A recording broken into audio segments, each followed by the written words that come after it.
ایک بھائی نے کہا ہے کہ بعض لوگ کوئی کام یا رشتہ کرنے سے پہلے نبی کریم صلی اللہ علیہ وسلم کے نام کا وسیلہ ایک پرچی پر لکھ کر قرہ ڈالتے ہیں کہ رشتہ یا کام ان کے حق میں بہتر ہے کہ نہیں، قرآن حدیث کی روشنی میں؟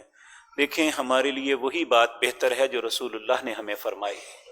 آپ نے فرمایا جب تم کوئی بھی ایسا کام کرنے لگو تو استخارہ کرو۔ استخارے کا مطلب ہے اللہ سے خیر طلب کرو۔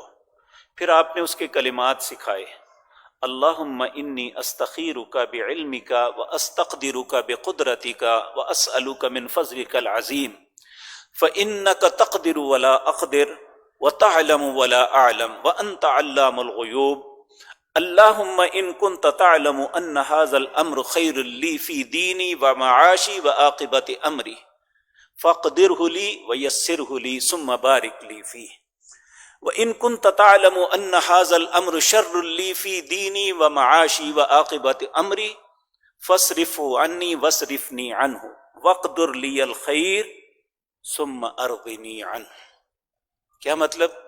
اے اللہ، میں تجھ سے خیر طلب کرتا ہوں، اللہم انی استخیرک، تجھ سے خیر طلب کرتا ہوں، بعلمک، تیرے علم کے ساتھ، فإنک تعلم ولا اعلم، تو جانتا ہے میں نہیں جانتا، فإنک تقدر ولا اقدر، تو قدرت رکھتا ہے میں نہیں رکھتا، وانت علام الغیوب، غیب کی باتیں صرف تجھے پتا ہے۔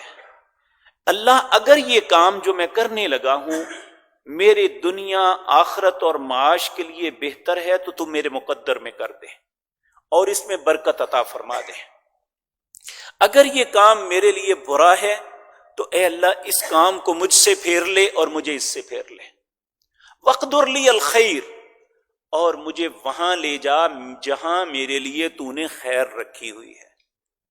یہ استخارے کی دعا ہے۔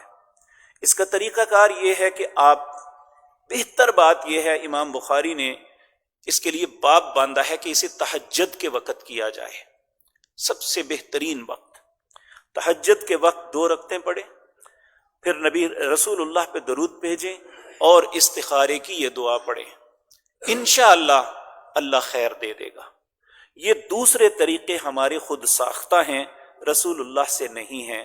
اللہ ہمیں اپنے نبی کے طریقوں پہ چلنے کی توفیق عطا فرمائے۔